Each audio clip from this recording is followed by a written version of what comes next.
What is up, ladies and gents? This is Swift and welcome back to the channel. I have a quick video for you guys. Well, it might not be quick, we'll see what happens. But the girlfriend and I recently went down to Daytona, Florida to see some of her friends, our friends. And every time we go down there, we like to hit up a couple of game stores, one being the Game Dungeon, which is in the Daytona flea market. And we also like to hit up something called Blue Dragon, which is also an independent store in the area, more near the Ormond area, I think. But this time, this weekend, I picked up a few games, and I wanted to tell you guys a few stories about my love for these games and hope the cats don't knock my phone down. So, picked up a couple of Switch games this time, actually. So, the first one I want to show you guys is a game that one of the few games in this series I actually enjoyed and played through the entire way. Oddworld Stranger's Wrath. So, this game I thought was pretty awesome. I love the live ammo. I saw this game digital for like 20 bucks. So when I saw this used copy for 15 at the flea market, it was a no-brainer. So pretty happy to add this to the Switch collection. So, and happy to get a chance to play it again one day if I ever get through the backlog of hell. So many games to play.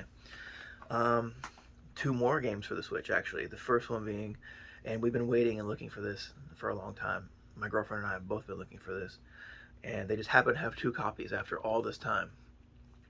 And that game is also Switch, Bayonetta 2. Been wanting to beat this game, play this game for a long time. Thoroughly enjoyed the first game, absolutely adored the combat, beat it twice, I think, normal and hard difficulties, and just really loved it. And now I finally have a chance to play the second game, so really looking forward to that. And this was 50 bucks, new, sealed, which is really hard to find for some reason. This game is, at least it was, hard to find. Alright, and leading into that, this game is kind of like the father of Bayonetta in a way, and very similar combat. This is one of my top, I would say top 10 gaming series in the history of gaming for me. Like, one of my all-time personal favorites was on the original Xbox and the NES, and that would have to be the good old Ryu Hayabusa Ninja Gaiden Master Collection. I've already played about a third of the way through the original game, and I'm absolutely loving it. I kind of wish that it wasn't the Sigma versions, or that you had a choice between choosing the Sigma and the regular version, especially the 360 version of the second game, which has a lot of awesome decaps and like arm slices and leg slices and stuff that you can't really, that they took out of the future games. A lot of gore. But anyways, having a great time playing this. Not as much, actually more than I thought I would, is what I meant to say. And I'm probably going to rush through the first game again just to feel that love again, because truly adore the original Ninja Gaiden trilogy. Well, the first two games of the remake. Alright, with that said, I'd like to kind of break it up a little bit here. Actually, no, before we get to the big boys, speaking of Ninja Gaiden, in the game dungeon, I found Yaiba Ninja Gaiden Z. So this is a game that I've heard was pretty good, but also very deviant from the original Ninja Gaiden series. Either way, 15 bucks, couldn't beat it, so looking forward to giving this game a try. There's no nostalgia here. I don't know what I'm getting into, so looking forward to trying it. So there we go. Now I have a couple more games left, but before that, I actually picked up some toys while I was out. So the first thing I picked up, well, I don't know if it was the first thing, but one of the toys I picked up was 88 Nintendo 88 Leonardo, and this guy has his belt. I think this is what they call a, no, it's a hard head. They have hard and soft heads, which is something I didn't know about when I was younger, but Leonardo's my favorite Ninja Turtle, and this toy especially means a lot to me because when I was a kid, I had all four of the turtles, and we had dogs too, and I woke up one day and found Leonardo with his head chewed off. He was missing a leg and an arm, and Raphael, I think, escaped with just a missing hand. But Leonardo was totally devastated and destroyed and crippled from that day on, so I've always loved Leonardo because of that and had some sympathy for the guy. So what cool thing about this was I picked this up, and in the bag, surprisingly because it came in this little bag here, in the bag was a belt. Now this belt is for Raphael. Strangely enough, look what I have at home. I have a Raphael without a belt.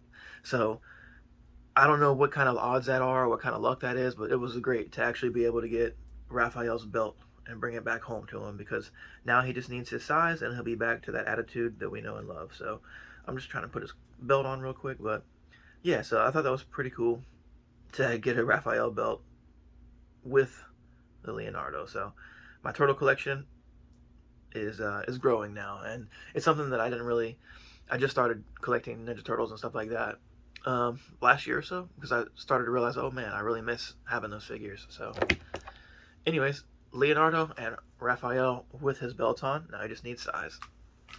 I don't know how this camera's going to turn out or what's going to happen. If this video is terrible, I apologize, guys. I'm trying to get some better footage. Speaking of turtles, we also picked up a 4-film Turtles collection. And this has the original movie, Secret of the Ooze, TMNT 3, the Bummer movie, and then TMNT, which I guess is the remake of like 10 or 15 years ago or whatever, the one that was meh, that one.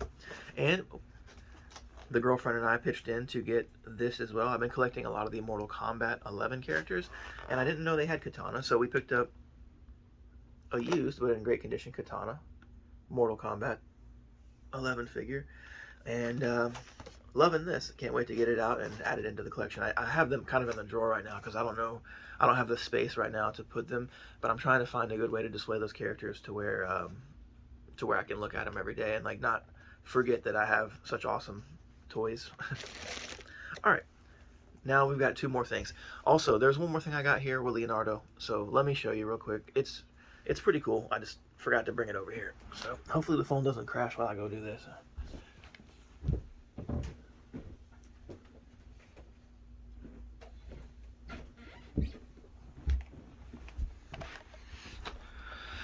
So like I said, I have a love for the Leonardo, and they had the Repro 2021 Leonardo new sealed, so I had to pick it up. So this is pretty close rendition of what the figure is almost dead on, but the packaging is a little different than what we had back in the day, but it's still very, very close to accurate, and it's pretty awesome to have this. So now I have 2 Leonardos, and they all have all of their appendages, so that's a beautiful thing. All right, now we're getting down to the heavy hitters. The first one, N64 game, popular, very popular fighting game franchise. One of my favorite fighting game franchise, actually. And we went into Blue Dragon, and I saw Mortal Kombat Trilogy for N64. This is almost complete in box. It does not have the manual. The good news is I went onto eBay, and I've already ordered a manual for $16, and it's on the way. So this will be a complete copy of Mortal Kombat Trilogy on N64 in very good condition. Not perfect, but very good condition. It has all the inserts in it. It has like a little poster in there. It has the Nintendo inserts. It's pretty beautiful to actually see. And I don't want to open it right now. I'm not going to open it again until I get the manual, just because I don't want to damage or bend any of this paperwork, because this is such a special thing, and I'm probably going to get a loose copy of the game just so I can play that instead. But I'm very happy to add this Mortal Kombat Trilogy to the collection. And the final game